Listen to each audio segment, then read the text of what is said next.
What is up? We're back with another episode of movie news, and we're going to get right into it because this is maybe my favorite news that I've heard in a while. The Last of Us, and it is casting Pedro Pascal in the lead role. Now, Lone Wolf and Cub, the Mandalorian, he has this thing of, being the father figure to a another character who's not his own daughter, but sort of takes that role. And I think this is maybe one of my. I don't know. I have mixed feelings.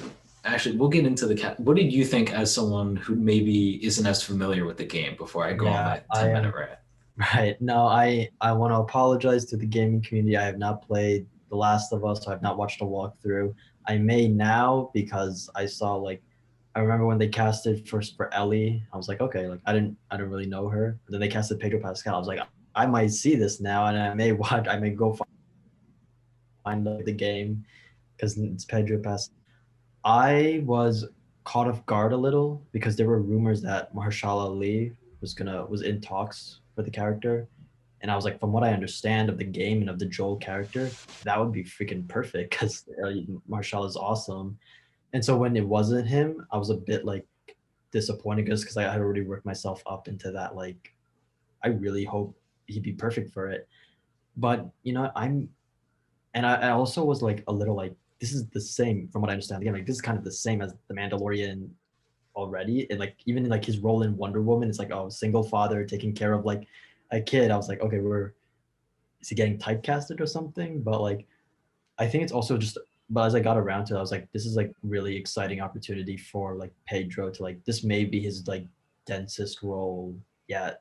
Like from what I understand of the game and the circumstances and the characters, this may be the chance for him to really like just pop off and like really just like flex his like acting muscles because like Mandalorian's awesome, but it's basically a voiceover role for the most part, as good as he is in it. But I think this is a really exciting opportunity for him to like really like go all out. So I'm here for it. It's Pedro Pascal's world, and we're only living in it at this point. I think for me, Pedro Pascal has never had a film that shows me the depth. This character has such depth to him and such like pain and anguish. Um, the character of Joel is such a. I can't imagine having to portray that guy on screen. Like the stuff this dude goes through and the grittiness of this character is really tough. And I haven't seen it yet in Pedro Pascal, but I kind of think it's there. You know what I mean? So I'm not 100% sold on it. He has the lone wolf and cub aspect of it, right? Because it's Joel and Ellie essentially going on an adventure. Um, well, not as much. Adventure makes it seem like it's cheery. The Last of Us is not cheery at all. There is nothing cheery about it. Um, I think he can pull it off. I really do, but I do have my reservations. That's fair. Um, I think Mahershala Ali circled the role and said no. That's they didn't say that in the reports. I don't know if they did, but that's kind of the vibe I got from the way they were written. Yeah, I don't know. I'm surprised because again, like from what I understand, like this is one of like the densest thematically like just fiction stories we've gotten in the past like 2 decades or like so I'm like I guess I'm surprised. I don't know, I would have assumed like he would have like gone for it, but to each their own. Yeah, no, like I completely get what you're saying. Like his characters as awesome as like all most for the most part all of them are. We this may be the first time we actually see him like pull a like Bryan Cranston as to Walter White like move to like really just like go on. We're all like, oh my god, like he was completely like so good at what he does. So that's why like I guess I'm excited like the potential and opportunity for him. I think it'll be really interesting to see. I just hope like I don't know they find a way just to differentiate it from Mandalorian and like whatnot because like it's already become a joke at this point that like Pedro just plays single loner dads who no single loner parents who have to like take care of children. Like that's all his characters. So I want to see them like differentiate this in Yeah, particular. Yeah, he just needs to be more grizzled than ever. I think that's really the thing. You gotta be Right, just in a bad mood every day. right. Um, but Ellie's character, Bella Ramsey, if you may have not seen her from in Game of Thrones, and I think you've probably seen her in nothing else. I don't know what else she's done, but I heard this and I was like, interesting. Um, it's weird when you've only seen someone in one role, you don't know if it's the character and how the Right, character's written or if it's the performance itself. right. I think it's the performance because I'm gonna not spoil Game of Thrones because I think it's a series everyone should watch, so I won't spoil it. But if you see her character in the later seasons, she brings a presence that's like really powerful for someone who's playing a 12-year-old. Mhm. Um, because I remember when those episodes were coming out, everyone was like, "Who is this kid? This kid is like awesome, scene stealer." Right. Um, so it'll be interesting to see her in the main role with Joel in Yeah. this film. I mean, like, to refer to what was probably the most popular fan casting for this series, like Daphne Keenan Logan that was her like first film role and she like killed it. So like kind of again, like I haven't seen Game of Thrones just yet, unfortunately, but like again, it's like just the potential of seeing like these two actors who they've gotten like big spotlights thrown on them, but like this is like the biggest yet, and like how like you know they were casted, they were chosen. The Last of Us writer is an executive producer, so like he saw something in them. I'm gonna trust, and like who knows? Who knows? I think this will be like really exciting to like just watch unfold for both of them. Yeah, and it's being written by the person who wrote Chernobyl, who it's one of my favorite miniseries of all time. Um, and I'll be curious how this plays out. Pedro Pascal has first position on The Last of Us, which those of you who aren't familiar with first position, what it means is that if you have a conflict with another show, the show in first position is the one that's the priority. So he's Yeah, first position in The Last of Us over Mandalorian, yeah, which is fine. If you guys know on season one, he couldn't really be on set most of the time. He was on set more in season two because, he had a commitment before and he, yeah, he mostly just did the voice. So he can make it work. And I think Mandalorian's not shooting for a while because Book of Boba Fett's shooting right now. yeah. In some ways, yeah, like it all kind of like worked out that like his character like has a helmet like he could like literally like phone it in, like not like in that way, but like he could just record his lines and just send them to John Favreau, and like I guess it worked out in some ways. So really cool that he secured the role amidst of like one of the biggest shows on the planet right now. He just went off and grabbed another one. That's really awesome on his part.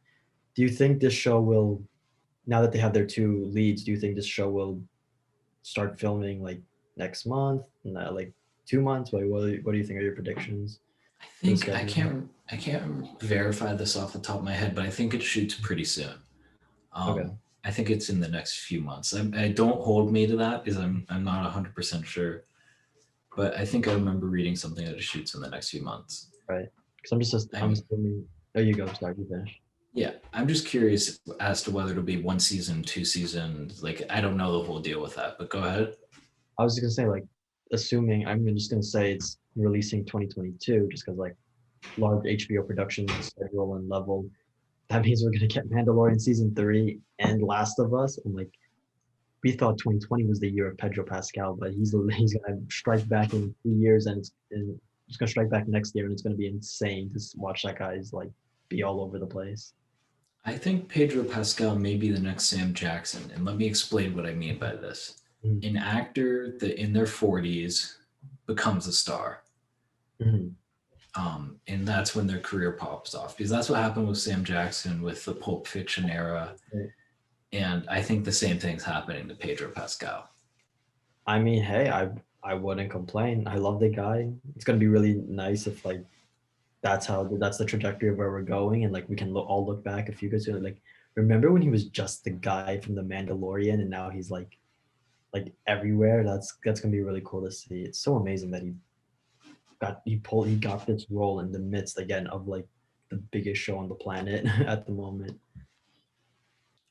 Let's move on to our next topic, which is the Whale cast Brendan Fraser, Hong Chau, Mhm. sorry for mispronouncing the name, and maybe Sadie Sink. Nick, do Yeah. you want to break this down because I know you've been following this? Right. I was really well. First, I have to start with that. Like the show Doom Patrol is one of my favorite shows of all time, and it's Mark's. That show was basically Brendan Fraser's kind of like return to like biggest return to like film and television after like a hiatus. And so when I found out that he was returning to movies as well, I was also really excited. It's being directed by Darren Aronofsky of Requiem for a Dream and Black Swan.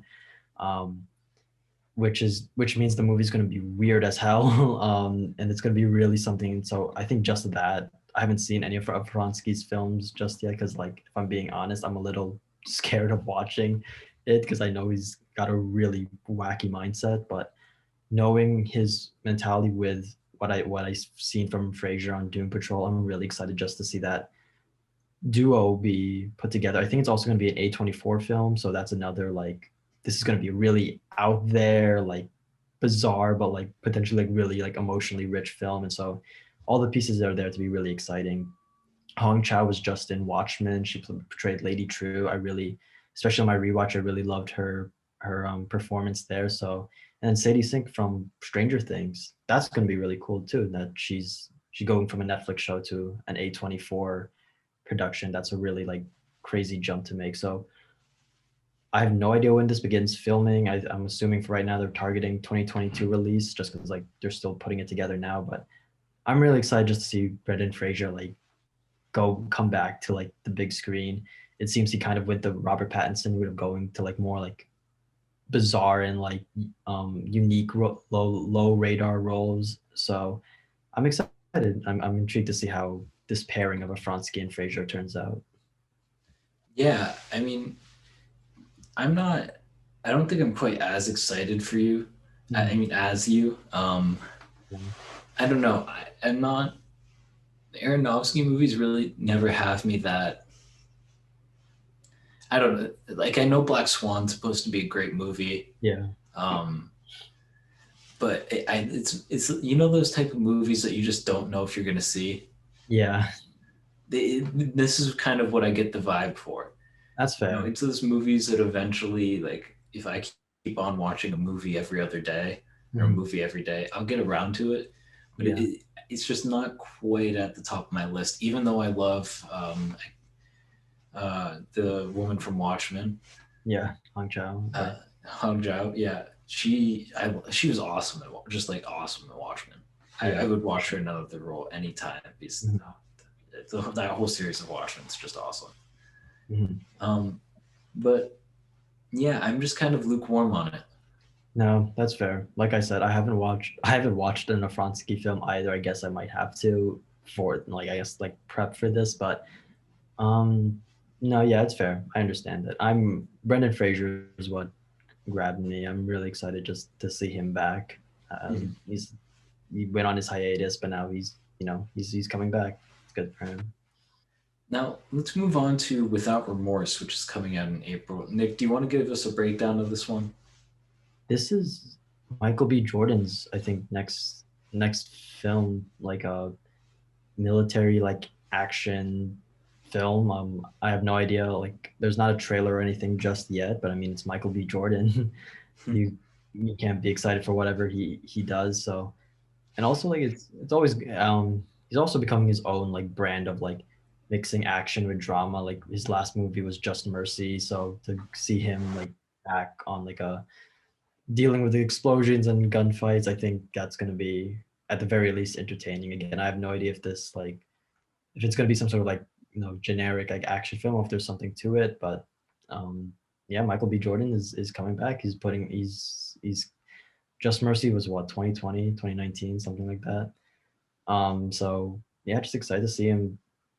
Just excited to see him come around again. I think yeah, he at the very least it'll be an entertaining time with him. Yeah, I mean, it's Michael B. Jordan at a film, which is always good unless it's Fahrenheit 451, shot not taken. Um, but I I dig it.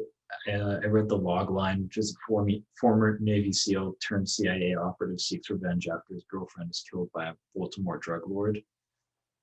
seems like an interesting premise. I don't know. Tom Clancy movies don't always turn out well from my memory. Um, so I'm not. I'm trying to withhold hype that it's a Michael B. Jordan movie, even though deep down inside I know I'm going to see it because it's Michael B. Jordan in a movie. Um, but it's kind of hard without a trailer. It's weird that a movie coming out so soon doesn't have a trailer. But I guess that's with COVID, you gotta stay flexible. Right. And just stay, yeah, you gotta like roll with the punches. Yeah. So there's not too much else on that movie. So let's move on to a movie where there's a ton, and that's Sandra Bullock joining the cast of Bullet Train.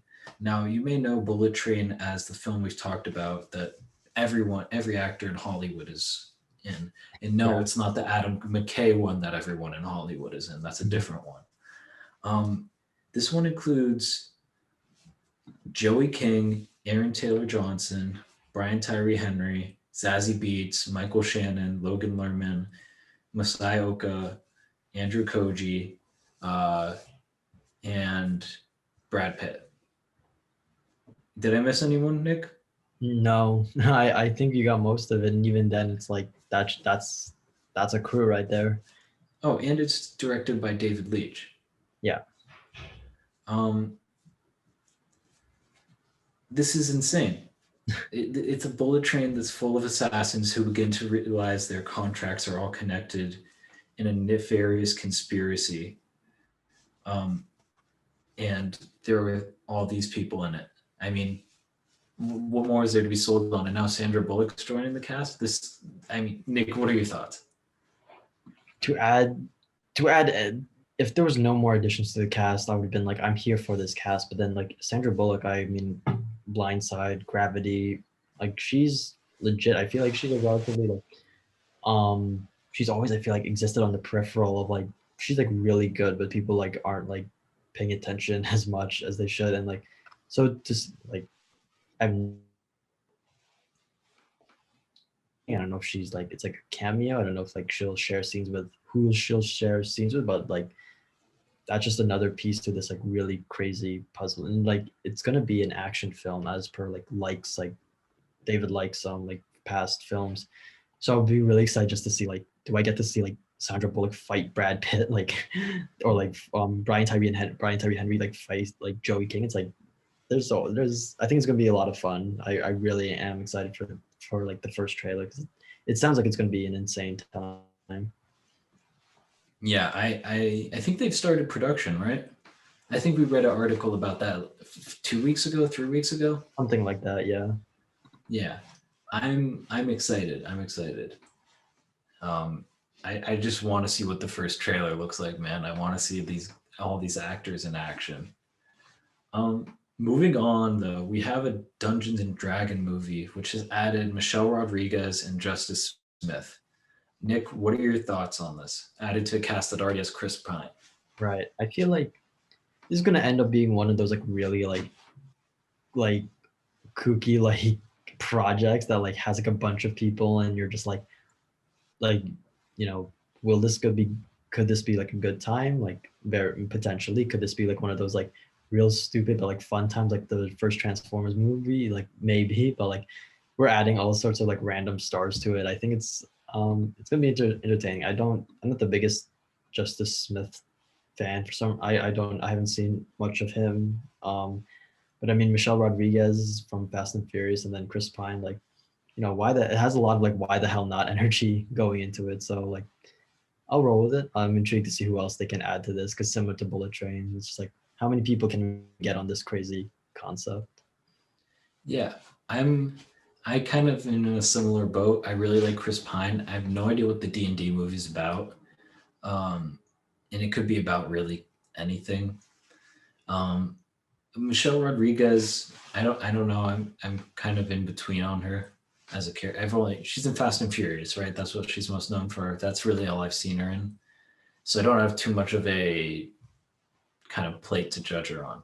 It's really one thing. Um, and Justice Smith, I'm a big fan of his actually. Um, Okay. I like his work. I think he brings a good energy. I think he could be fun, but really don't have too much else on this film. Nick, we're going to move on to our next subject. In our final subject, Cherry comes in March, and Minari and Nomadland are coming on VOD soon, and I think Hulu for Nomadland this month. Yeah. Well, I'm excited for the last two since those are being touted as Academy Award big Academy presences for the upcoming award season. So especially Nomadland, I've been wanting to see that since the Venice Film Festival last year. And then as for Cherry, I thought Cherry was coming out in February. I didn't realize they were doing a theatrical and then they're doing the Apple TV release. So a bit disappointing because I don't know, I just had my expectations set for that date, but I guess I have to wait a few weeks now, a few more weeks.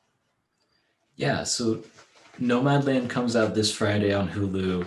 Cherry comes out in theaters next Friday, and then I believe like 3 weeks or a month later, it comes out on Apple Plus. So it's a weird rollout. It's to make it, technically into the Oscar conversation, I think. I'm excited for both of these projects, and it's just like, I don't know. There's something that I just want to see these films, and I hate that the release schedule for them is just kind of a mess. I felt like, but there's like the hype for Nomadland. It's been like dragging out hype from November to now, and I'm like, just let me see the movie. Yeah, but we'll get it this Friday. Because Hulu's pretty accessible, unlike Apple Plus. right.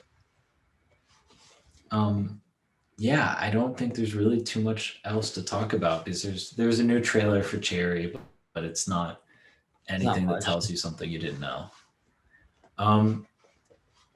Tune into our next episode of Comic Book Movie and TV News because we'll be reviewing the brand new Justice League trailer. So that's a big thing we'll be talking about. Yep.